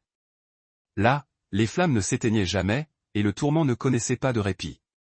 Les anges m'expliquèrent, tel est le destin de ceux qui ont désobéi au Très-Haut, qui ont opprimé les justes et qui ont marché obstinément sur les sentiers de l'iniquité. J'ai vu aussi les anges déchus, et même les étoiles qui s'étaient rebellées, conduits vers ce lieu d'affliction. Ils criaient grâce et suppliaient pour la miséricorde, mais il n'y en avait point pour eux, car ils avaient défié leur Créateur et corrompu sa création parfaite. Après cela, je fus transporté dans un lieu de délices merveilleux où demeuraient les justes. Là, je vis des arbres chargés de fruits éternels, des fleuves d'eau vive qui apportaient la joie, et une lumière douce qui ne s'estompait jamais. L'ange me dit, ceci est le lieu préparé spécialement pour les justes. Ils y vivront en paix, en la présence même du Fils de l'homme, et ils ne souffriront plus jamais. J'ai vu que les justes chantaient et louaient le Seigneur des esprits, disant, Saint, Saint, Saint est le Seigneur qui nous a sauvés et nous a accordé la vie éternelle. Alors les anges m'expliquèrent plus avant, le Fils de l'homme n'est pas seulement le juge, il est aussi le défenseur des justes. Il apportera la justice parfaite au monde et éradiquera la méchanceté pour toujours. Son nom a été prononcé devant le Très-Haut dès les origines, et il sera le roi sur toute la création. J'ai vu le Fils de l'homme étendre sa main puissante et restaurer toutes choses sur la terre. Tout ce qui avait été perverti par les humains ou par les anges rebelles fut rendu nouveau. La justice fleurissait partout, s'épanouissant comme une plante vigoureuse au printemps. J'ai vu que les justes vivaient dans une harmonie totale, et le Fils de l'homme régnait sur eux avec une sagesse et une puissance illimitée. Alors le Seigneur des esprits parla, disant, « Celui-ci est mon Fils, mon élu. Il sera une lumière pour les nations et une espérance inébranlable pour les justes. Il jugera toutes choses avec une rectitude parfaite, et son royaume n'aura jamais de fin. Toutes les choses cachées seront révélées, et tout genou fléchira devant lui. » Ainsi s'acheva la vision de la deuxième parabole. J'y ai vu le sort définitif des justes et des pécheurs, et j'ai compris que le Fils de l'homme est la clé de la rédemption et du jugement universel. Ces choses m'ont été révélées afin que les générations futures les entendent et vivent dans la droiture. Car le jour du jugement est imminent. Que les justes placent leur confiance dans le Seigneur, car il est leur refuge et leur soutien. Et que les pécheurs se repentent sans tarder, car le jugement du Fils de l'homme sera juste et vrai. J'ai reçu cette troisième parabole de la part du Seigneur des esprits. Dans cette vision, j'ai contemplé le futur royaume de Dieu, où la justice s'installera pour toujours. Et j'ai vu le destin final des méchants qui seront complètement effacés de la création. Voici ce dont j'ai été témoin une fois de plus. J'ai vu le Fils de l'homme assis sur un trône de gloire, entouré de lumière et de feu sacré. Le ciel entier était rempli d'anges qui le servaient dans un silence révérencieux. Sa seule présence apportait la paix et la justice à l'intégralité de la création. J'ai vu le Fils de l'homme étendre sa main, et la terre fut instantanément transformée et renouvelée. Les justes marchaient dans sa lumière, et tout ce qui avait été corrompu par le péché fut restauré à son état originel et parfait. Le monde entier fut inondé de justice, et il n'y avait plus aucune place pour le mal ou la souillure. J'ai vu le Fils de l'homme juger les rois et les puissants qui avaient opprimé les justes par leur tyrannie. Ils furent traînés devant son trône, et les livres célestes furent ouverts. Chaque action, chaque pensée coupable qu'ils avaient eue était consignée, et ils n'avaient plus où se cacher. Ils s'agenouillèrent devant lui, non par adoration, mais par une terreur viscérale. Ils implorèrent la miséricorde, mais le Fils de l'homme leur dit, d'une voix qui ne souffrait aucune contestation, « Vous connaissiez la vérité, mais vous avez délibérément choisi le chemin du mal. Maintenant, vous recevrez la punition que vous avez vous-même préparée par vos actes. » Alors, ces méchants furent précipités dans l'abîme éternel, là où le feu ne s'éteint jamais et où il n'y a aucun repos, seulement le supplice. Après cela, j'ai vu le Seigneur des esprits renouveler la terre une fois de plus. Les montagnes et les vallées furent recouvertes d'une végétation verte et luxuriante. Les fleuves coulaient d'une eau pure et vivifiante. Les arbres portaient des fruits en abondance, symbole de la fertilité retrouvée. Tout ce qui avait été dévasté par le péché fut restauré à sa beauté initiale. J'ai vu que les justes héritaient de cette terre nouvelle. Ils vivaient en paix, à l'abri de toute peur ou douleur. Leur lumière brillait comme l'éclat du soleil, et la gloire du Seigneur résidait avec eux. Le Fils de l'homme marchait parmi eux, et sa présence remplissait le monde de joie suprême. Les anges qui m'accompagnaient déclarèrent, « C'est ce que le Très-Haut a préparé pour ses justes. » Ici, il n'y aura plus ni mort ni souffrance, car toute chose est parfaite en la présence du Seigneur. Ensuite, j'ai vu les veilleurs qui avaient chuté être amenés enchaînés devant le Fils de l'homme. Ils étaient saisis d'une terreur indicible, sachant qu'il n'y avait pour eux aucune échappatoire, car ils avaient perverti le monde et désobéi au Très-Haut. Ils furent jugés pour leur transgression. Le Fils de l'homme leur dit, « Vous avez été créés pour maintenir la justice et l'ordre, mais vous avez choisi délibérément de faire le mal. Par conséquent, vous serez retirés de la création, et vous ne verrez plus jamais la lumière du ciel. » Après cette sentence, les anges déchus furent jetés dans l'abîme insondable, où ils demeureront pour toute l'éternité. Leurs descendants, les esprits maléfiques des Néphilim, furent également jugés et condamnés au tourment perpétuel. Après tous ces jugements, j'ai vu le royaume de Dieu établi pour toujours. Les justes vivaient en communion parfaite avec le Très-Haut, et le Fils de l'homme régnait avec une justice et une sagesse parfaite. L'univers entier était rempli de sa gloire triomphante.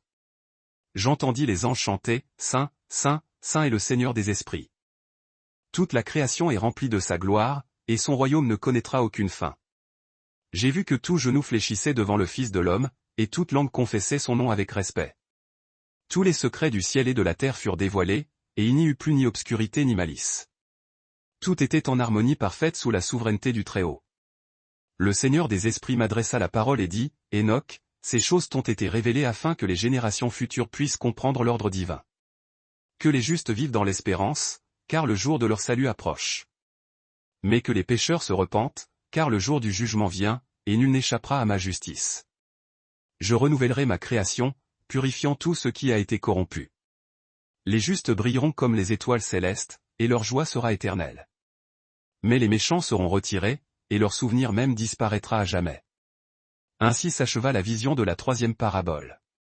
J'ai vu comment la justice divine triomphait de toute forme de mal, et comment le royaume de Dieu était établi pour l'éternité. J'ai écrit ces paroles pour que les générations futures les lisent et sachent que le Très-Haut est juste et fidèle à sa parole. Que les justes se réjouissent et fassent confiance au Seigneur, car son royaume est éternel. Mais que les pécheurs se repentent, car le jugement du Fils de l'homme sera impartial et juste, et nul ne pourra lui échapper. Le livre des luminaires célestes s'ouvre sur les anges emmenant Enoch pour observer les secrets de l'ordre cosmique du ciel et de la terre. Dans cette portion de la vision, les mouvements précis du soleil, de la lune, des étoiles, et les cycles complexes des années m'ont été montrés, le tout parfaitement ordonné selon les décrets inébranlables du Très-Haut. Ces révélations détaillent le fonctionnement exact et la mécanique du cosmos, servant de témoignage éclatant de l'obéissance absolue de la création, par opposition à la désobéissance tragique de l'humanité. Moi, Enoch, j'ai été guidé par l'ange Uriel, celui qui est préposé aux lumières célestes et à la régulation du temps. Il me montra le chemin du soleil et m'expliqua avec clarté, cette grande lumière que tu vois est le soleil, qui donne la clarté et la chaleur au monde entier, et qui domine le jour. Chaque jour, il se lève et passe par l'une des portes ou portails orientaux, et se couche par un portail occidental, accomplissant son parcours avec une exactitude mathématique, comme l'a ordonné le Très-Haut. Uriel m'expliqua comment le soleil passe par 6 portails dans le ciel au cours de l'année. Durant les jours les plus longs de l'été, le soleil se lève par les portails les plus élevés, situés au nord. Durant les jours les plus courts de l'hiver, il se lève par les portails les plus bas, orientés au sud. C'est ainsi que l'année est parfaitement divisée en 364 jours précis. Le soleil achève son voyage annuel avec une rigueur absolue, ne déviant jamais de son chemin tracé. Chaque saison arrive à son moment désigné, exactement comme le Seigneur l'a établi depuis l'origine. Il me montra qu'au printemps, les jours et les nuits sont d'égale durée. En été, les jours s'allongent et les nuits se raccourcissent. En automne, jour et nuit redeviennent égaux. Et en hiver, les nuits s'allongent par rapport au jour. Chaque saison est agencée à la perfection pour remplir sa fonction spécifique dans le grand plan de la création. Uriel me fit comprendre que le soleil ne se contente pas de mesurer le temps, il est aussi l'élément vital qui maintient la vie sur Terre. Sans la chaleur et la lumière du soleil, ne pouvait vivre ou croître. Le soleil se dresse comme un témoignage éternel de la magnificence du Très-Haut, une preuve inébranlable de sa souveraineté. Après m'avoir révélé la trajectoire du soleil, Uriel me conduisit pour observer les mouvements subtils de la lune. Il me dit, la lune suit un parcours distinct et séparé de celui du soleil. Elle accomplit son cycle complet en 29 ou 30 jours, selon les décrets établis pour chaque mois. Durant son cycle, sa lumière se meut par phase, elle croît, s'amplifie, puis décroît, s'amenuise, tout cela conformément au commandement suprême du Très-Haut, qui régit l'alternance des ombres et de la clarté. Je contemplais la lumière de la lune s'épanouir durant la première moitié du mois, atteignant sa plénitude à la mi-temps mensuelle. Ensuite, cette lumière s'éteignit progressivement jusqu'à s'évanouir complètement à la fin du cycle, marquant ainsi sa révolution. Uriel ajouta, soulignant une vérité fondamentale, la lumière de la lune ne lui est pas propre. Elle n'est qu'un reflet, une réverbération de la lumière éclatante du soleil. Cependant, le soleil et la lune œuvrent de concert pour illuminer la terre et pour déterminer l'ordonnancement des temps et des saisons. La lune ne se contente pas de régler les mois, mais elle exerce également une influence sur le flux et le reflux des marées, ainsi que sur les rythmes vitaux de la nature terrestre, maintenant un équilibre délicat. Il précisa, le luminaire nocturne complète l'œuvre du soleil en dispensant la lumière durant la nuit et en assurant la préservation de l'harmonie naturelle du monde créé. Mais une mise en garde solennelle me fut adressée, dans les derniers jours, les hommes pervertiront et mésinterpréteront la science des cycles du soleil et de la lune, s'éloignant de l'ordre divin que Dieu a établi pour les temps et les saisons, tombant dans l'hérésie et la confusion. Ensuite, Uriel me montra les étoiles innombrables. Il m'enseigna, chaque étoile possède un nom propre et une destinée spécifique assignée par le Seigneur des Esprits. Toutes suivent fidèlement leur chemin céleste. Aucune d'elles ne s'égare, à l'exception de celles qui ont défié l'ordre de Dieu et ont été précipitées dans l'abîme insondable. J'observai comment les constellations effectuaient leur course, traçant les bornes des saisons et des années.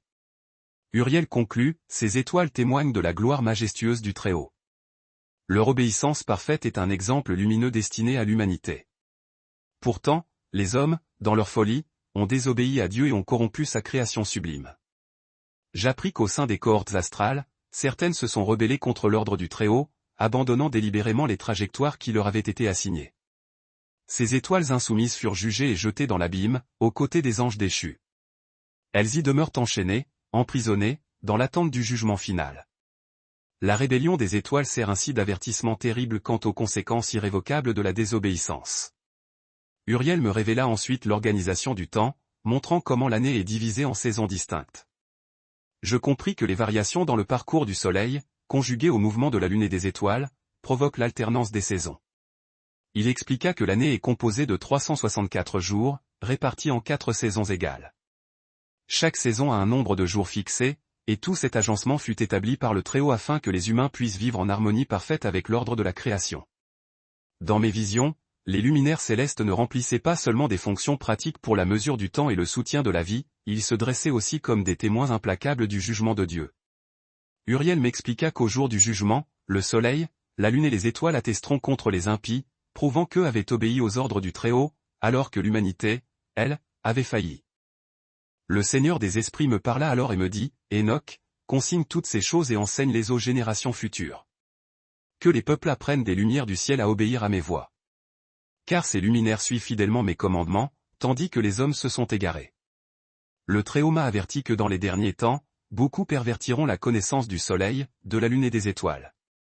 Ils tenteront de changer le calendrier et les lois des cieux, se détournant ainsi de la vérité essentielle. Mais les justes, ajouta-t-il, resteront fermes. Ils seront guidés par la lumière du Seigneur et ne se laisseront pas tromper par les œuvres des impies. » Ainsi se conclut le livre des luminaires, une révélation accordée à Enoch pour que les générations futures comprennent l'obéissance absolue du cosmos à Dieu, et l'importance cruciale pour nous de marcher dans la droiture. L'ordre immuable du soleil, de la lune et des étoiles est un témoignage permanent de la grandeur et de l'autorité du Très-Haut, ainsi qu'un avertissement solennel à quiconque oserait désobéir à ses voies. Béni soit le Seigneur des Esprits qui a créé le ciel et la terre avec sagesse et perfection. Que les hommes apprennent de l'exemple des lumières célestes et glorifient son nom à jamais. Dans cette partie, Enoch raconte 2 visions fondamentales qui lui furent dévoilées. La première vision concerne l'imminence du déluge, qui doit juger le monde pour sa corruption. La seconde est une vision symbolique, la vision des animaux, qui dépeint toute l'histoire de l'humanité, depuis Adam jusqu'au jugement final, utilisant des figures animales pour représenter les peuples et les événements marquants. Alors que je reposais dans ma demeure, moi, Enoch, je fus saisi par une vision terrifiante. Il me semblait que la voûte céleste était en train de s'effondrer et de tomber sur la terre. Je vis alors la terre elle-même être engloutie par des eaux tumultueuses, et tout ce qui s'y trouvait fut anéanti. Je fus secoué de tremblements à cette vue, et je m'écriai, interrogeant le Seigneur des Esprits, « Ô Seigneur, qu'est-ce que j'ai vu ? Toute la création sera-t-elle détruite dans ce chaos ? Et qu'adviendra-t-il des justes ? Que deviendront-ils en ce jour d'anéantissement ? Alors le Très-Haut me répondit, d'une voix qui résonnait dans les terres, Enoch, cette vision te révèle le jugement qui s'abattra sur la terre à cause de l'iniquité croissante de l'humanité. J'enverrai un grand déluge purificateur pour nettoyer la terre de sa souillure. Mais je préserverai les justes. Avertis ta famille, car parmi eux, je choisirai un homme qui sera mon serviteur fidèle. Il construira une arche, et par elle, lui et ceux qui seront avec lui survivront à la catastrophe. Je compris immédiatement que l'homme dont Dieu parlait était Noé. Le Seigneur continua, confirmant ma pensée, par Noé et sa lignée, la terre sera repeuplée et restaurée dans sa pureté. Je maintiendrai en vie Noé et ceux qui l'accompagneront, mais tous les impies seront détruits sans rémission. Cette réponse me fut un grand réconfort, car je réalisais que Dieu ne ferait pas abstraction des justes lorsque le jugement viendrait. Dans une autre vision prophétique, connue sous le nom de vision des animaux, l'histoire complète de l'humanité me fut révélée, d'Adam jusqu'au jugement final, entièrement dépeinte à travers des symboles animaliers. Dans cette vision zoomorphe, les humains étaient représentés par des animaux, et les différents groupes ou nations prenaient l'apparence de diverses espèces. Des anges apparaissaient également, agissant comme des guides et des surveillants de ces figures animales. Je vis un taureau blanc émerger de la terre. Ce taureau blanc symbolisait Adam, le premier homme. Puis une jeune vache vint à Adam, c'était Ève. Après un temps, un autre taureau blanc naquit d'eux, ce taureau représentait Seth. Après Seth, de nombreux autres taureaux naquirent, tous blancs. Ces taureaux blancs incarnaient les premières générations de justes, ceux qui suivaient fidèlement les préceptes du Très-Haut. Au fil du temps, je vis certains de ces taureaux commencer à se mêler à d'autres types d'animaux, engendrant une progéniture étrange et hybride. Ce mélange symbolisait la corruption de l'humanité, les hommes s'éloignant de la droiture et s'unissant au péché et à l'impureté. Les anges de la vision observaient avec tristesse cette dérive, alors que les humains s'écartaient de la voie de la justice. Puis, je vis le Seigneur des esprits appeler l'un des anges et lui donner l'instruction de bâtir une arche immense. Cette arche était destinée à protéger les taureaux blancs justes de la destruction imminente. Je regardais alors les eaux d'un déluge recouvrir le monde entier. Tout ce qui n'avait pas trouvé refuge à l'intérieur de l'arche fut englouti et anéanti par les eaux furieuses. Après la cessation du déluge, je vis un nouveau taureau blanc sortir de l'arche. Ce taureau était Noé. Avec lui se trouvaient 3 jeunes taureaux, ou veaux, qui représentaient les 3 fils de Noé, Sem, Cham et Japheth. De ces 3 veaux surgirent de nouvelles nations, devenant les ancêtres de tous les peuples après le déluge. Dans la vision, je vis les hommes, les taureaux et leurs descendants, élever une tour si haute qu'elle prétendait atteindre les cieux. Mais le Seigneur des esprits descendit et détruisit cette tour, confondant les langues des taureaux et les dispersant sur toute la surface de la terre. Ceci symbolisait l'épisode de la tour de Babel, lorsque Dieu sema la confusion dans les langages humains et dispersa les nations.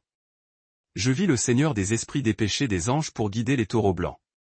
Ces anges veillaient sur les justes et les conduisaient sur des chemins de droiture.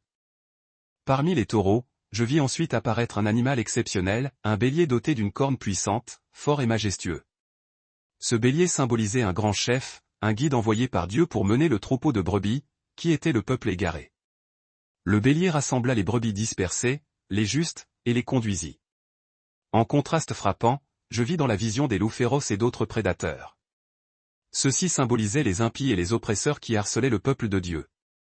Le bélier mena les brebis fidèles en lieu sûr, vers un refuge préparé par Dieu, tandis que les loups et les prédateurs furent combattus et finalement détruits.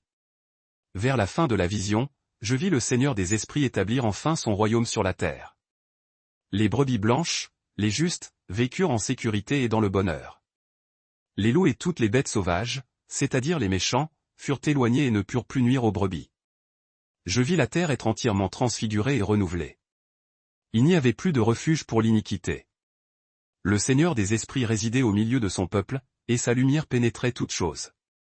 Les justes exultaient de joie et vivaient éternellement dans la béatitude, tandis que le souvenir même des impies s'évanouissait. Moi, Enoch, j'ai consigné toutes ces visions par écrit, afin que les générations à venir sachent que le jugement du Très-Haut est juste et inéluctable. Ces révélations m'ont été données comme un avertissement aux pécheurs et comme un puissant encouragement pour les justes. Le Seigneur des esprits jugera toute la création. Les justes seront sauvés et justifiés, tandis que les impies seront châtiés et détruits pour toujours. Que tous ceux qui entendent ces paroles s'en souviennent et marchent sur le sentier de la droiture, car le jour du jugement approche inéluctablement. Ainsi s'achèvent les visions d'Enoch concernant le déluge et l'histoire de l'humanité, révélant à la fois le jugement terrible et la rédemption, ainsi que la promesse d'un royaume éternel de justice. Moi, Enoch, j'écris ces paroles pour servir d'avertissement aux pécheurs endurcis et pour apporter une espérance inébranlable aux justes. Car la vie éternelle attend les fidèles. Ces choses m'ont été montrées par le Seigneur des Esprits, qui m'a révélé les destins respectifs, et définitivement séparés, des justes et des impies. Mes enfants, écoutez attentivement mes paroles et gravez-les dans vos cœurs, car elles sont la vérité éternelle. Paroles adressées à mes enfants et aux générations futures. Mes enfants, vivez dans la droiture et marchez dans la vérité révélée. Ne suivez jamais les voies des pécheurs, ni ne vous écartez des commandements du Très-Haut. Souvenez-vous que le Seigneur des Esprits voit tout sans exception.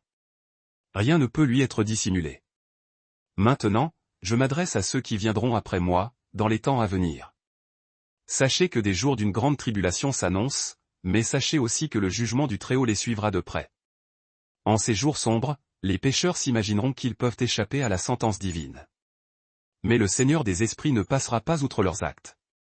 Il voit comment ils ont opprimé les justes, versé le sang innocent, et rempli la terre de violence indicible. Ces pécheurs seront conduits vers un lieu de ténèbres éternelles et absolues. Là, ils ne trouveront aucun repos ni aucun réconfort, et leur souvenir même sera effacé de la surface de la terre. Mais les justes, eux, connaîtront la paix véritable, et le Très-Haut les protégera dans le temps de l'angoisse. Concernant le destin des pécheurs, j'ai vu comment ceux-ci peuvent prospérer dans ce monde, acquérant richesse et pouvoir. Ils peuvent s'imaginer que leur succès terrestre les protégera du châtiment. Mais j'ai vu qu'à la fin, tout ce qu'ils possèdent leur sera arraché sans retour. J'ai observé qu'ils seront les témoins de leur propre ruine, sans personne pour les secourir.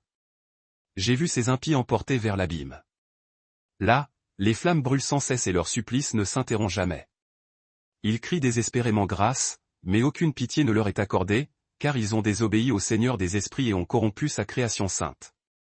Sachez ceci, le Seigneur n'oubliera jamais les actes malveillants des pécheurs. Il jugera chacun d'eux selon ses œuvres précises. Et ceux qui ont délibérément choisi le chemin du mal ne trouveront aucune excuse valable. Toutes ces occasions de repentance gaspillées leur seront reprochées. Mais j'ai aussi contemplé la destinée radieuse des justes, et cela a empli mon cœur d'une joie indescriptible. J'ai vu les anges rassembler les justes et les conduire vers un lieu de lumière parfaite et de paix souveraine. Là, il n'y avait ni souffrance ni douleur, seulement une joie éternelle et totale en la présence magnifique du Très-Haut. Les justes brillaient comme les étoiles du firmament, illuminant tout autour d'eux. J'ai vu le Seigneur des Esprits marcher parmi eux, et sa gloire les emplissait d'une félicité sans mélange. Les justes héritèrent de la terre transfigurée, où il n'y a plus ni mort ni corruption.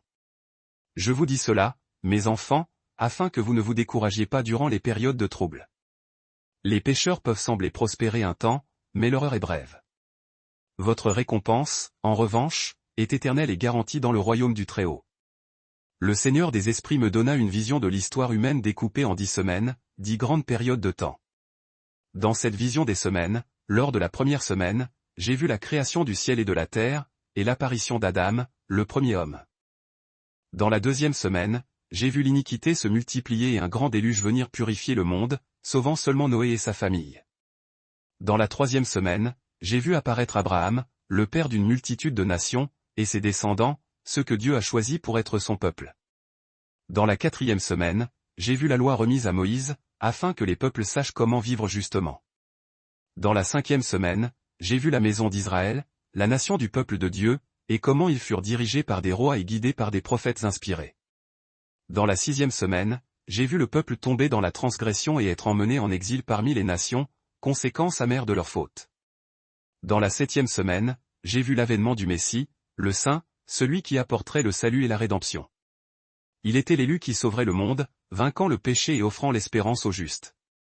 Dans la huitième semaine, j'ai vu se lever une génération de droiture. L'épée de la justice fut donnée à cette génération, et la justice et l'équité régnèrent sur toute la terre. Dans la neuvième semaine, j'ai vu le jugement final de tous les pécheurs. Toutes les œuvres des impies furent effacées de la terre. Le monde fut préparé pour recevoir la bénédiction définitive. Dans la dixième semaine, j'ai vu l'avènement d'un nouveau ciel et d'une nouvelle terre. Il y avait là un royaume éternel de bonté, et le jugement de Dieu était définitif et immuable. Les justes habitaient ce monde nouveau, et le Très-Haut était au milieu d'eux, rayonnant d'une clarté incomparable. Ces 10 semaines sont le témoignage solennel de la justice du Très-Haut et de son plan infaillible pour l'humanité. Et sachez ceci, tout ce que Dieu a promis s'accomplira sans faute. Dans mes visions, j'ai vu les justes louer le Très-Haut, disant, béni soit le Seigneur des esprits, qui nous a donné la vie éternelle et nous a délivrés du mal.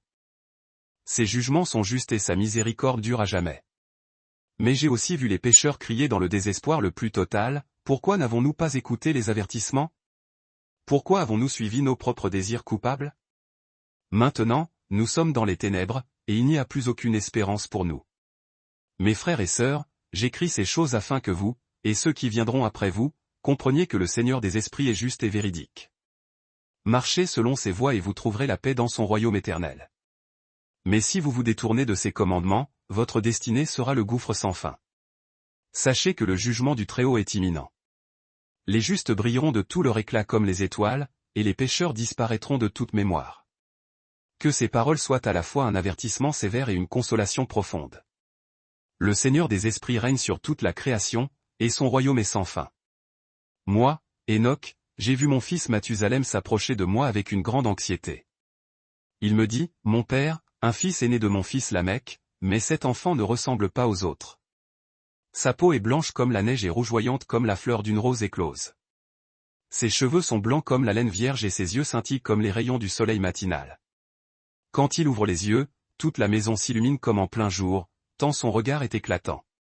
Mon père, cet enfant ne semble pas être entièrement humain.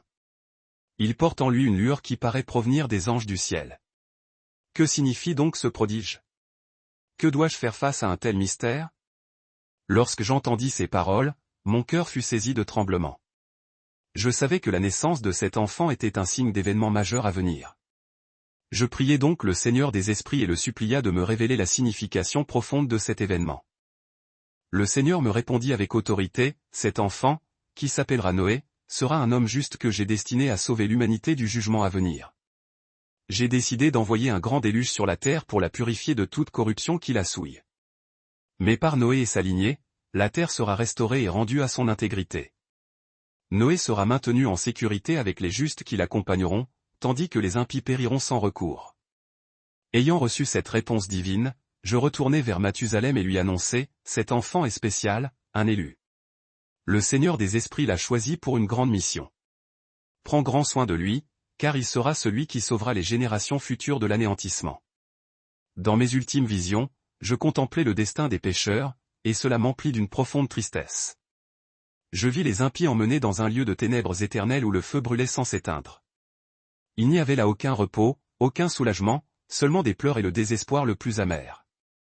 Ils criaient, pourquoi n'avons-nous pas écouté les avertissements prophétiques? Pourquoi avons-nous suivi nos propres voies? Maintenant, nous sommes dans les ténèbres, et il n'y a plus d'issue pour nous. Alors le Seigneur des esprits me dit, Enoch, inscris ces paroles pour qu'elles servent d'avertissement aux générations futures. Que les peuples sachent qu'il n'y a pas d'échappatoire pour ceux qui se rebellent contre moi. Leurs richesses matérielles ne les sauveront pas, et leur pouvoir terrestre ne les délivrera pas du jugement. Ils seront oubliés, et nul ne se souviendra d'eux sur la terre. Je vis également comment les anges déchus et leur progéniture gigantesque, les Néphilim, furent jugés. Ils furent solidement liés par des chaînes inextinguibles et jetés dans l'abîme de feu, où ils demeureront pour l'éternité. C'est là le sort qui attend tous ceux qui désobéissent au Seigneur des esprits. Que ces paroles rappellent à chacun de vivre justement et de ne jamais emprunter le chemin des impies. Par contraste, j'ai vu le destin glorieux des justes, et cela m'a comblé de joie céleste. Je les vis transportés vers un lieu de lumière et de paix inaltérable, où ils vivent en présence constante du Seigneur des esprits. Là, aucune douleur ni souffrance n'existe, seulement un bonheur sans fin. Les justes resplendissent comme les étoiles dans le ciel, éclairant toute la création par leur aura. Le Très-Haut marche au milieu d'eux, et sa gloire inonde l'espace de sa lumière. Les justes reçoivent leur récompense éternelle et vivent dans une communion parfaite avec Dieu. Puis le Seigneur me dit, Enoch, inscris ces bénédictions pour les justes, afin qu'ils sachent que leur foi et leur endurance n'ont pas été vaines. Ils peuvent endurer des épreuves en ce monde, mais leur récompense dans mon royaume éternel sera immense. Je suis leur refuge et leur force inépuisable, et je ne les abandonnerai jamais. Après que toutes ces choses m'eurent été montrées, je sus que mon temps sur la terre était presque écoulé. J'appelai mes enfants auprès de moi et leur dis, mes enfants, je vous ai transmis tout ce que le Seigneur des esprits m'a révélé. Conservez ces enseignements dans vos cœurs et transmettez-les à vos propres enfants et aux générations futures. Marchez dans la droiture et la vérité et ne suivez jamais les voies des pécheurs. Ainsi, vous trouverez la paix dans le royaume du Très-Haut.